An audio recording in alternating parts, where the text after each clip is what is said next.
out as normal. Thank you for your time and welcome to JLC Networks webinar. Much appreciated for your join.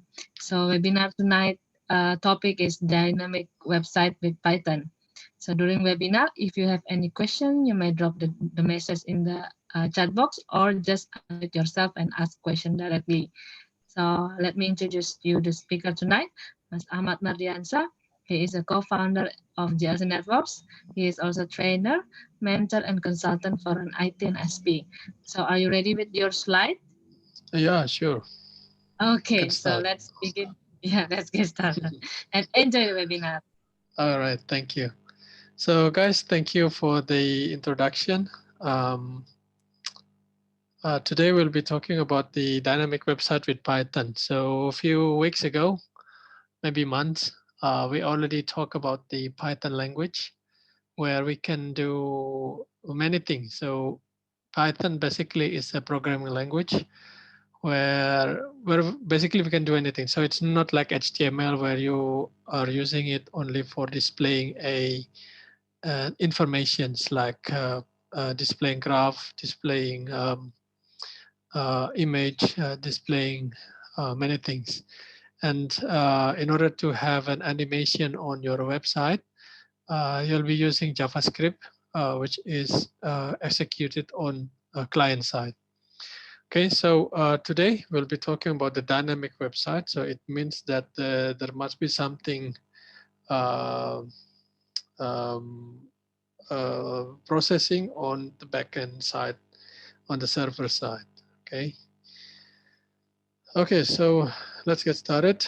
Yeah, today we'll be talking about the introduction, about review or reminder how the website works. Okay. There will be um, um, a live code. Okay, so let me share on the group chat. Okay, so I just share it now so that you can access it as soon as possible. Okay, so here is the access to the live practice website. Okay, so make sure you can access it, and then yeah, we can do something on it. Right.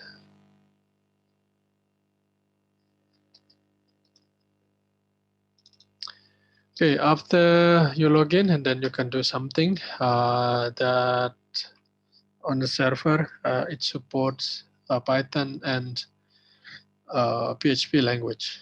Okay. Yeah, after that, yeah, yeah, just do some practice on our Python skills. Okay, so next is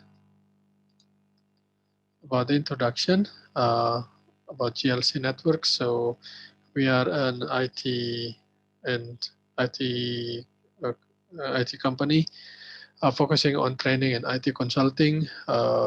Partner for MikroTik, Ubiquiti, and Linux. Um, a product, we have product for GLC Radius Manager, and then we have regular event uh, like what we are doing today, which is the webinar. About myself, my name is Achmad. I'm based in Bandung. I'm Linux user since 1999, MikroTik, Ubiquiti, and then doing some programming, mostly based on PHP or other language like Python. I'm also writing on several websites, and I have LinkedIn account which we can connect. For past experiences, we mostly do network support, the billing integration, uh, network revamp, network integrations, set up like dynamic routings, and then other things. Okay, so mostly my previous work was related to um, internet service provider or telecommunications. About the webinar itself, we start webinars since 2010 for various topics, mainly related to networking, um, programming, and operating system. In this case, I mean not operating system. I mean system administration, mostly based on Linux or Unix base. And then it's time for you to introduce yourself. Yes, I can see here most of you are Indonesian, some are not. Thank you very much for coming. Okay, so hope you enjoy the webinar. So as far as I can see, perhaps I think some of you are already joined the previous webinar before, right? Oh yeah, some are. The farthest to the west were from Bulgaria, Sofia. Okay, thank you. And then I think some of you are from either Philippines or Africa. Yeah. Okay. Thank you. Thank you. I really appreciate for joining. Oh, from Algeria. Right. Thank you very much. Okay. So let's continue then. So first, we just review how website works. Okay. We talk about the what happened when you type a website, a name of a website on your browser. What is happening on that? Okay, so basically this is what happens. Well, it's a little bit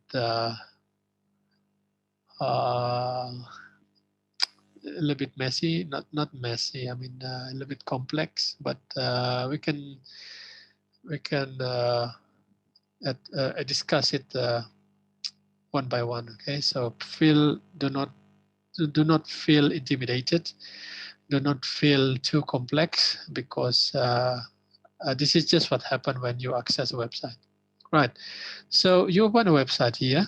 Okay. So you type an address, blah, blah, blah, example.com. So it means that the first thing that your computer do is do the DNS resolver. So basically, your computer is trying to find an IP address of the the the website that you are accessing. Okay, so IP address. Okay, so that's the purpose of the DNS. So how to do that? First, it's asking for the cache. Okay, um, cache on browser, cache on operating system, cache on router or ISP. Okay, if cache hit is failed, so it means that there is no information for those IP for those websites that you are accessing, and then they will do DNS lookup. So asking about the what is IP address of www.example.com, and then checking the root name server, and then the top level domain, which is the .com, and then the second level domain, which is the example, okay, and then the third level domain, which is the www. Okay, so that's what happened. After that, after you find the IP address, so here is the IP address, for example. Okay, and then you go for the next step. Yeah, so DNS is the most, not the most important, is one important aspect for accessing for a website. Okay, so many people are just talking about, okay, as long as you can ping, that's fine. As long as you can trace route, it's okay. But that's not enough. Okay, so some people forgot to to do a troubleshooting related to DNS. So they are thinking, oh, as long as you can ping, as long as you can do a trace route from here to there, and then there is a reply, it's enough. No, it's not. Okay, so because many services are based on the DNS. Okay, so after the DNS, and then we can do initiate TCP connection because we are using HTTP protocol, and then HTTP will use the TCP protocol. Okay, and then because we are using TCP, and then there will be a three-way handshake here. So first is from the client to the server. Okay, so we send sync, and then the server process and then reply here. Okay, with the sync ACK, the client receive that and then process and then reply with ACK. Okay, so it's one. So it's oops.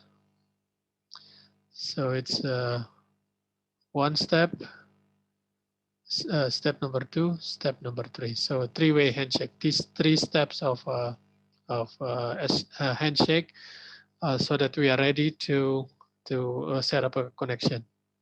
Okay, so this process is done, and then you will send a HTTP request. Okay, so we have, so there is a specification for HTTP requests, and then the request is sent to the server through the internet, and then goes here, received by the web response. So if you are wondering how the HTTP request looks like, and then this is how it looks like. Okay, so get HTTP blah blah blah, and then space HTTP/1.1. So it's a version of HTTP. Okay. So HTTP already received that information, the request, and then it's preparing for the response. So if you see an error code, for example, 1 dot blah blah blah, 2 dot blah blah blah, 3, 4, and 5. Okay. So basically, what we are looking for is reply code with started with 2xx. So it means that the request is okay. Okay, especially what we are looking at is 200. Okay, so we are very happy when we see this code. 200 means no error. If you see number 4, 4 means client, something to do with the client. Okay, so it's for XX, and then for 5XX. Okay, so it's something related to server. So for example, if you see error 500, if you see error 501, so everything started with 5, usually related to a server error. Either you have incompatible modules, or either your software or application is doing infinite loop, so that it will generate the 500 error, okay, or timeout, or 502, for example. Yeah, so those are an example error that can be generated by the web server. All right. And then after it's reached the source code, actually there are source code here. The server reads it and then send it back to the browser. Okay, so here we already on your browser. Okay, so when the browser reply, when the browser receive the code, and then this is what happened. So you will receive a bunch of code here. When you see, when you open a website and then you right click and then checking the view source. Okay, so you will see the original form of the data that you get from the web server. So the data will be on HTML, CSS, and JavaScript. So where's the Python? Where's the PHP? It's located here, PHP or Python. So you will not see PHP code. You will not see Python code. Okay. So what you will see is only HTML, CSS, and JS. So what it does, your browser is parse the HTML element, tokenizer, set up a DOM tree, render, and then painting, so that you will see the the actual page that intended to to design by the programmer, to be appeared by programmer. Sorry. So basically, you have two elements. First is the HTML, and the second is for CSS. Okay. All right. So that's how the uh, a web server or website works. Okay, started from what you type here and then end up with what you see here. Okay, so that's a lot of things to do if you want to dig deeper. What's happening when the a browser open the a website, and then what kind of system call done by the operating system, and then what kind of encapsulation done, and so on and so forth. So actually, the simple process actually is quite. If you want to dig more deeper, and then it's quite a complex operations. It got a lot of things.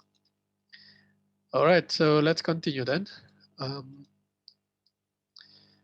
so Python, okay, so Python language.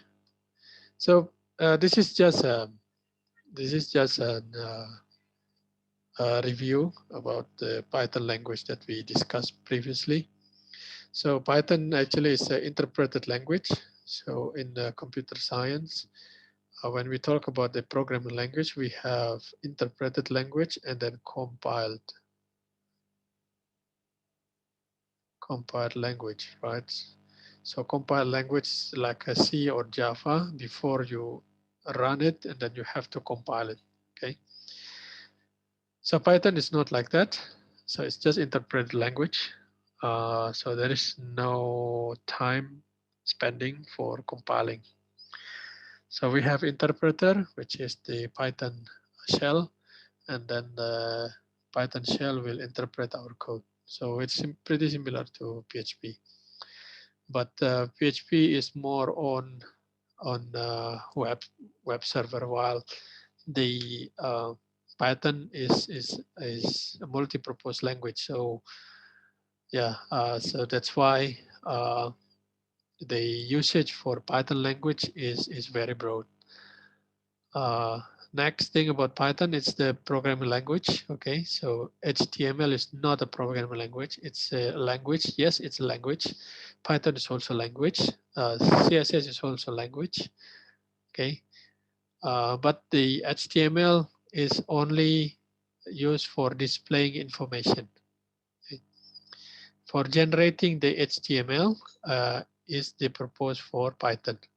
Okay, so Python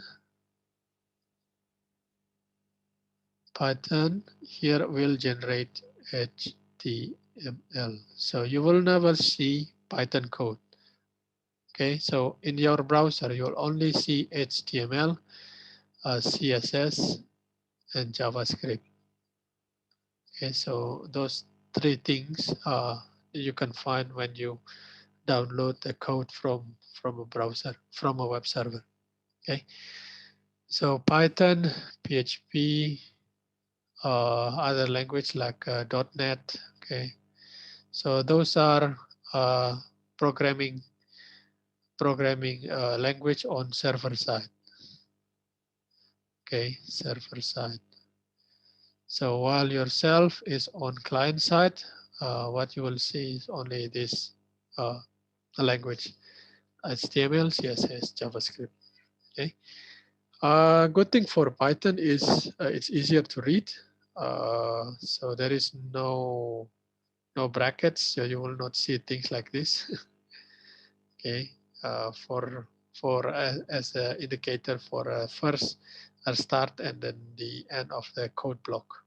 Okay, and then we have indentation. Indentation is very important in Python. Okay, because space means something in Python.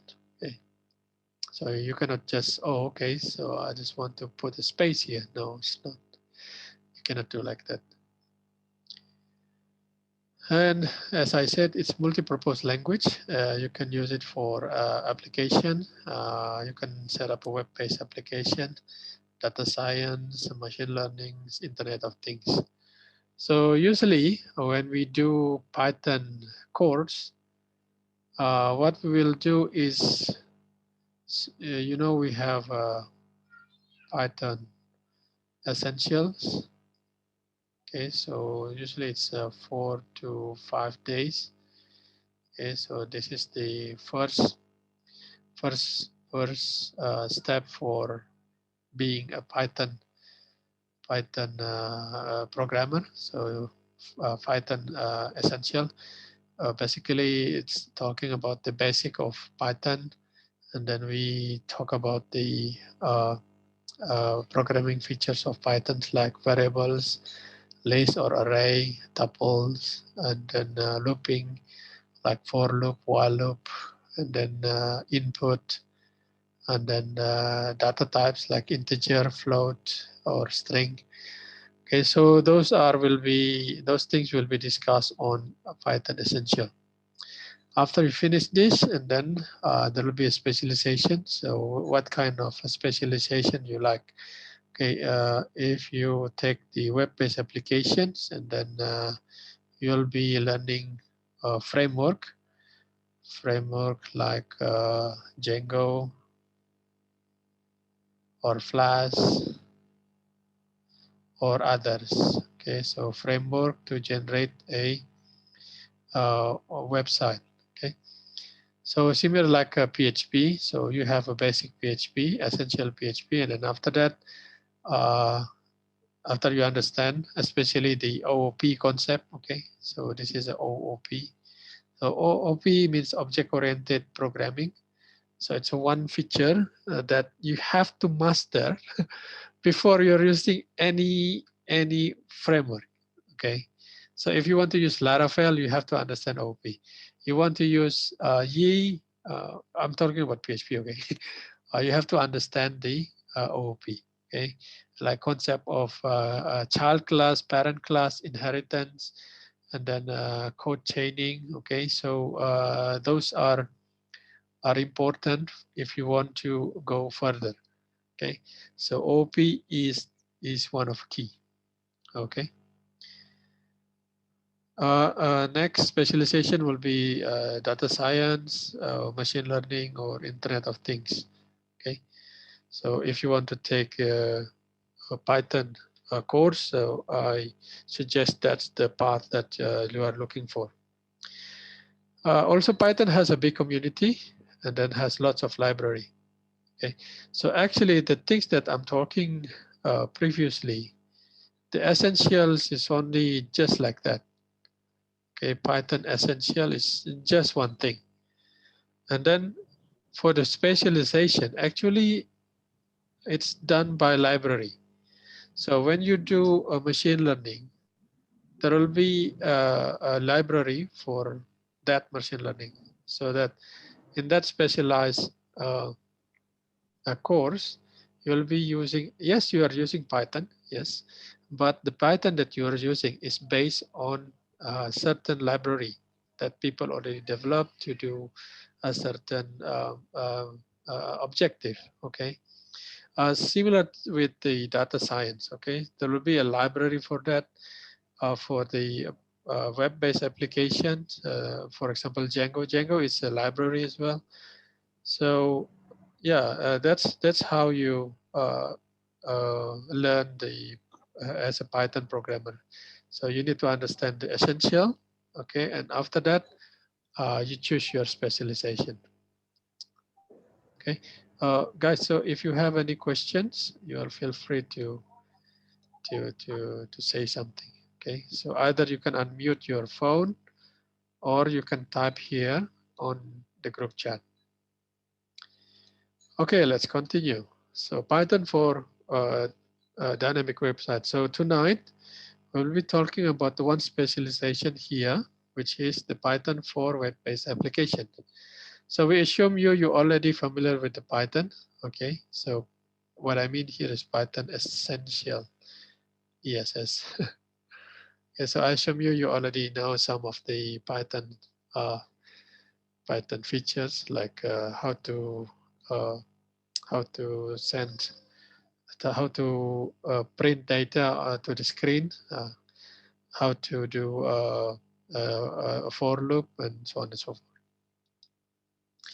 Okay, so let's talk about this. Well, in order to uh, to basically the way Python work is similar to other other language that is used to generate a dynamic website, which like for example PHP. So the first approach is by using ModPython. It's an Apache module. Okay, so if you're using other web server, I don't think ModPython will be available there. And then it's bundled into web server. Okay, so this is one alternative. This is alternative one, how you execute your Python code to generate a website. Okay, and then because it's bundled into web server,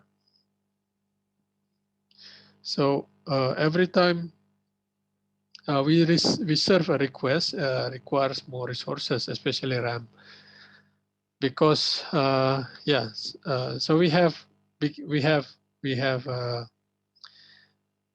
from a web browser as is requesting. This is request is requesting a website a web a browse a URL. Okay, and then this URL will be handled will be received by Apache. Inside the Apache we have ModPython. Okay, and then uh, the ModPython will call our code here. Okay, so a code, the Pythons, and then they are joined together, and then after that, the result will be sent back to the user. Okay, so the Python here is executed by ModPython. Okay, so Python code. This is our code, right? Python code. Executed by ModPython, and then after we finish, we uh, we send back the results, which is the HTML to the client. Okay, so as simple as that.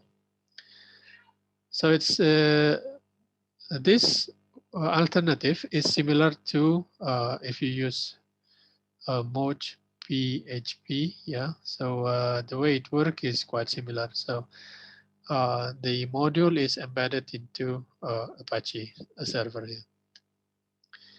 Okay, so next alternative is using WSGI. WSGI is the web server gateway interface. So as the name said, WSGI actually is designed not only for Python, but also for other language. Okay, but for Python, one way to execute Python code is through WSGI interface. So one benefit if you use WSGI is its standardized interface compared to ModPython. ModPython is not that standard. And then it's supported by community.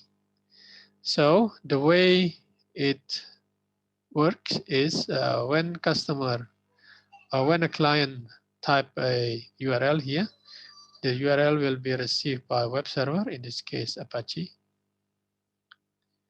okay, or Nginx. Nginx. It looks like it has a delay here. Nginx, okay, and then this one will be web server will check whether the request includes the dynamic website or not. Okay, so if that component requires dynamic website, it will check the WSGI server. Okay, so it's a small process. So between web server and then WSGI server are two separated process. Okay, which is I think yeah, from the resource usage point of view, this method is more uh, more resource saving, because we already split between a dynamic website and static website. Okay, so this is the request for dynamic website. Okay, but if they are asking for a static object, it's just handled by the web server itself. static component. Okay, static components like a component of a website where it doesn't change much. For example, a CSS file, image files. Okay, any files that do not change through the access. Okay, yeah, so static objects. Okay, yeah. So dynamic object will be here, sent to WSGI. WSGI will process and then we'll check into our Python code. So blah blah blah dot py, blah blah blah dot py, okay, blah blah blah dot py, right? And then they will WSGI will access this the files, okay, and then the files will generate the HTML code. The code will be sent back here, okay, and then sent back to the results here. Okay, so these two here is a static, so it will be handled directly by the web server. Like style CSS, image, they will be handled directly by web server. So that's how the Python is executed on uh, on web interface. Okay, and then yeah, this is one example of if you want to try of configuring the WSGI on Apache web server. Okay, so make sure you're loading the modules. Okay, WSGI modules here, and then you start the alias. So this is how you access. So this is the address that will be accessed by the user. And then if you access this, and then automatically WSGI will forward the uh, request to particular Python code, okay, here. So if you access test1, then it will be forwarded to test1.py. You're accessing test2 and then test2.py. So yeah, as simple as that. Okay. And then next. Okay, let's do the practice. Okay, so let's do the practice. I have sent you the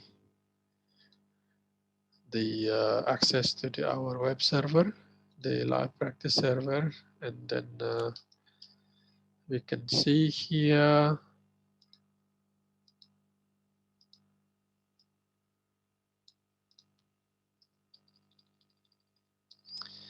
Okay, let me share my whole screen. Okay, so this is the URL of live practice server. And then I already log in to our web server. Okay, and then here it is.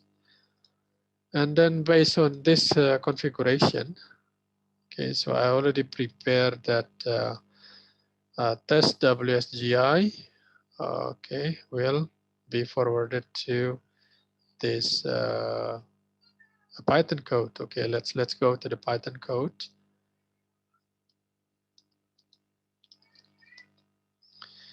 WHTML. Okay, so can you see my screen? Okay. Yeah, so here it is. Test as wsgi.py. We can check what's inside. Okay. Oh, okay. So as simple as that. So this is how it looks like. Okay. So test WSGI. So it is here. So when somebody access,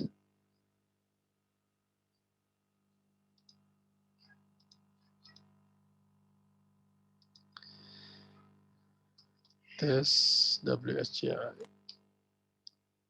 Oh, okay. So here it is. Okay. Okay, let me show you the URL. Okay. So this is how it looks like, okay? So you're accessing this test WSGI. And then because on the configuration, you already mentioned this. Okay, so this one looks like this. And then the WSGI will forward the request to this Python script. Okay, so how the Python script looks like? Well, it looks like this. Okay, so it will execute the script here. Okay, so here is executing this this block. Okay, so what is it? Okay, we have a function here, and then the applications inside we have two parameters. Okay,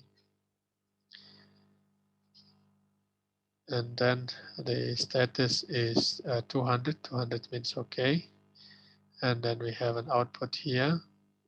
Here it is. Okay, and then we have a variables response header, which consists of uh, a dictionary, or sorry, a list. Okay, yeah.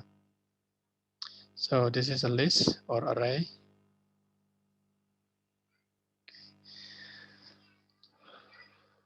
Okay, and then we call uh,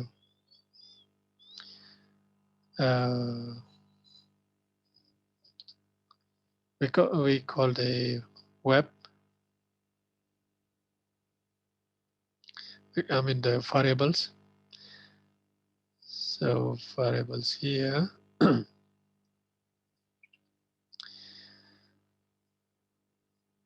So start response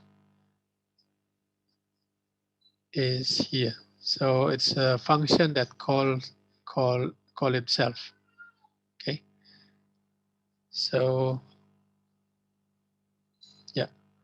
So start response and then status. Status is here. Okay. And then response header is here. Okay. And then we return the output. Okay, which is coming from here. So what people see is the things on output here. Okay, so if I change the content, or perhaps I just rename it because I cannot modify. I'm not its user. It's owned by root, so let's copy that. cp here to test1.py. Okay, now I can modify test1.py. Okay. So here instead of output array, I'll be changing the content, for example. So it's up to you. Okay. Yeah. So this is where your HTML knowledge is applied. Okay. So you put like h1. Okay. Hello world test1, and then don't forget to close the close the tag. Okay, you delete the rest, and then yeah, save it. So for this one, we can use test1. Oops, typo. Test1. Okay, so this is how it looks like.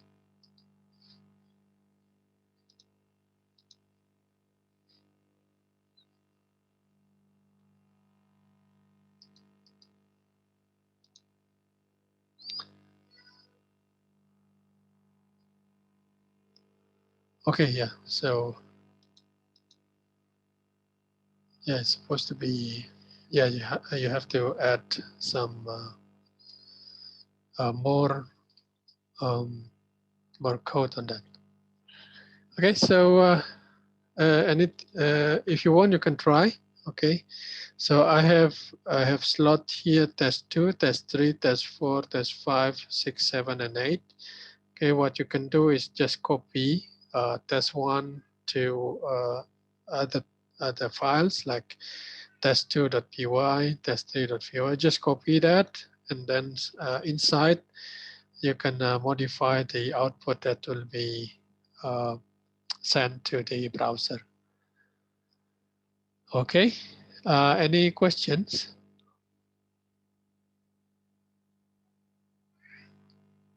So if you are using framework, and then the framework itself has its own way to uh, to manage the how the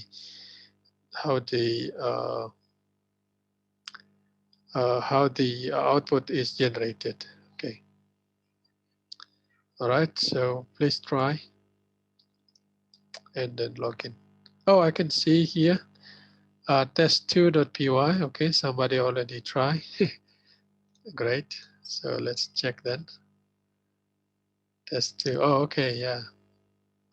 Great. Thank you. Yeah, that you can try. So this is just one way of, this is just a proof of concept of how you generate a website using Python code. Okay.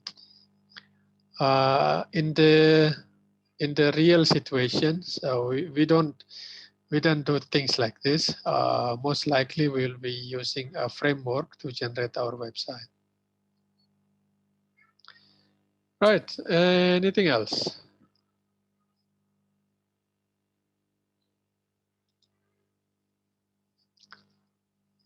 Okay, let's play. Okay, test 3, come on. Somebody, please try test 3. Maybe I can say, instead of 200, I say 502. Okay. So let's see what happened. See, error.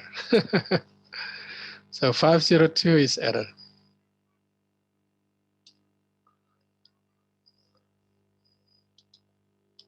Oops, something wrong here.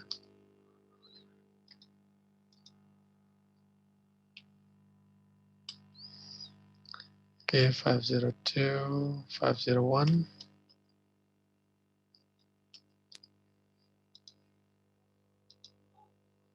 Yeah, so it's error.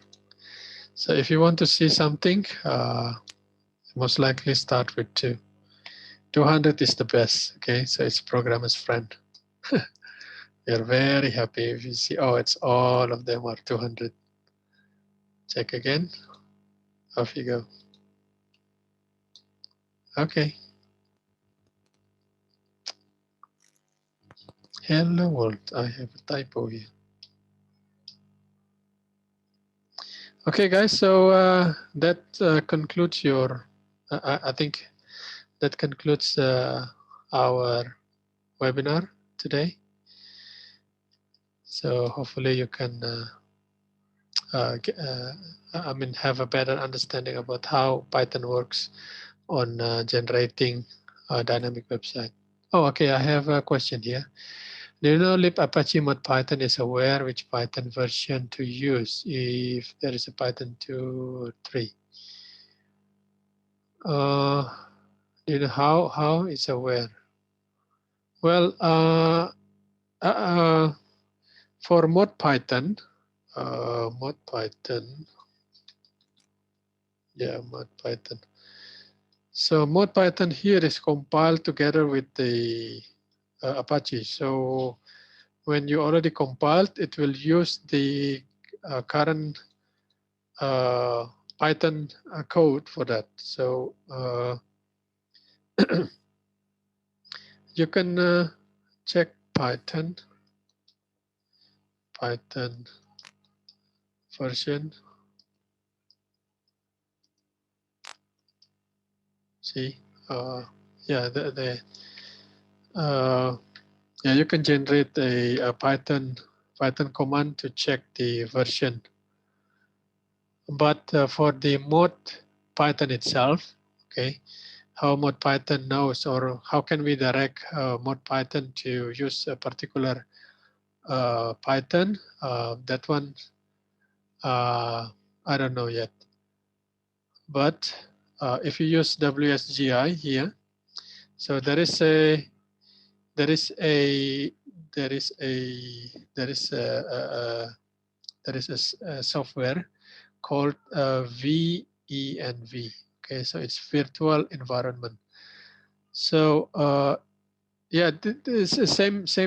Python has same problem with like a PHP. So in your web server you have PHP 5, right? PHP 7. And then on 7, we have 7.1, 7.3, right? 7.4. So our like a Python PHP interpreter must be able, we can switch that interpreter to use a particular PHP server.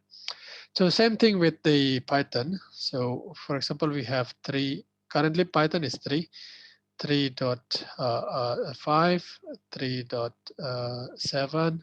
The latest Python is 3.9, if I'm not mistaken. Okay. So with virtual environment, you can set up, okay, this website will be using 3.5. That website will be using 3.9. Okay. So yeah, that's how you switch the Python version using virtual environment here. Right, hopefully that answer the questions. Okay, you're welcome. Yeah. Any more questions?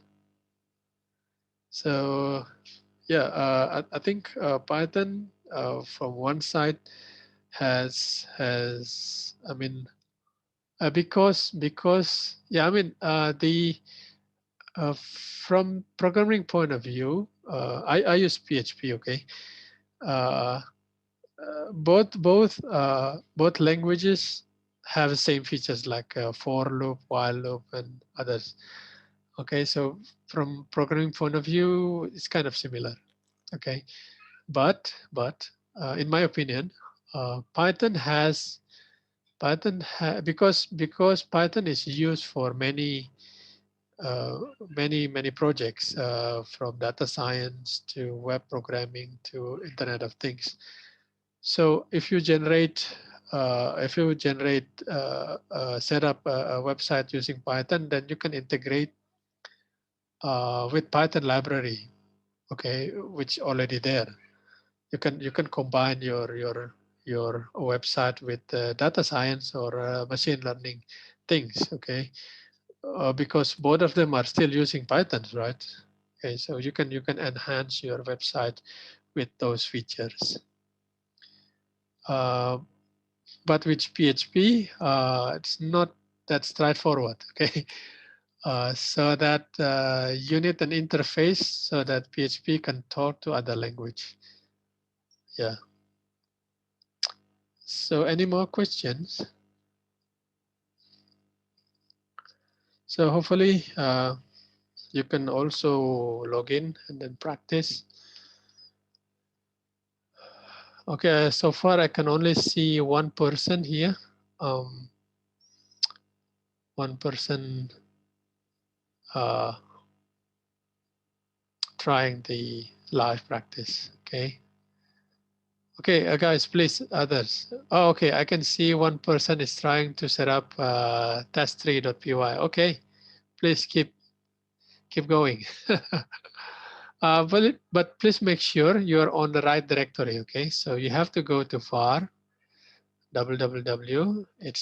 So that's the root folder of we call it web root. Okay, so it's not root directory, because in Linux, root directory means slash.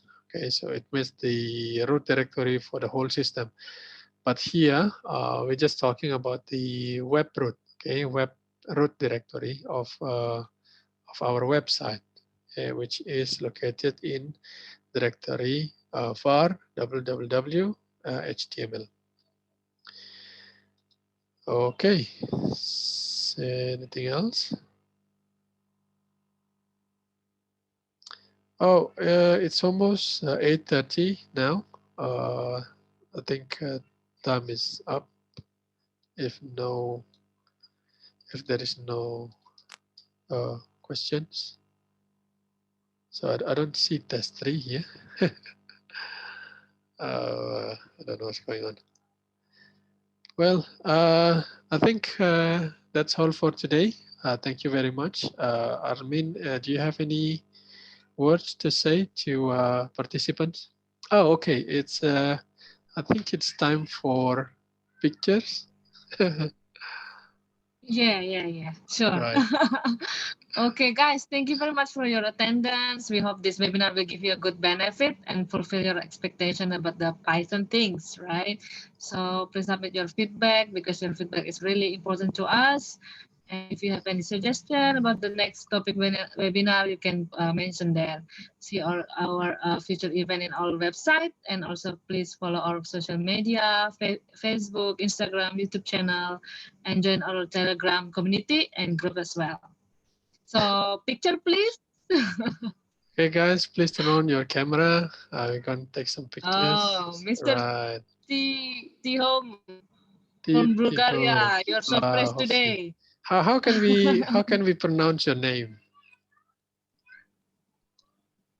Tiho. Tiho, Mr. Tiho. Tiho. Okay, Tiho. Oh, cool. Nice to meet All you. right. Okay. Yes. Okay, can you smile, everybody? Okay.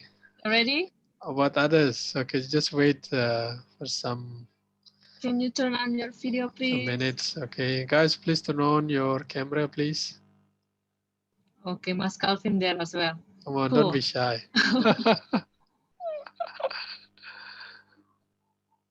Right. All Okay, right. I'll take a picture. 1, 2. 1, 2, 3. Smile. Okay, Maybe smile. thumbs up, please. Thumbs up. Okay. 1, 2, and Wow, 3. cool. Thank you Yeah. so much. Thank you so much. Okay, so I think it's the end of the webinar. Again, thank you very much for coming. Guys, please submit your feedback on the URL we given on the group chat, and hopefully see you in the future, in next week. Thank you Yes, see and you next bye. on Thursday. Bye bye.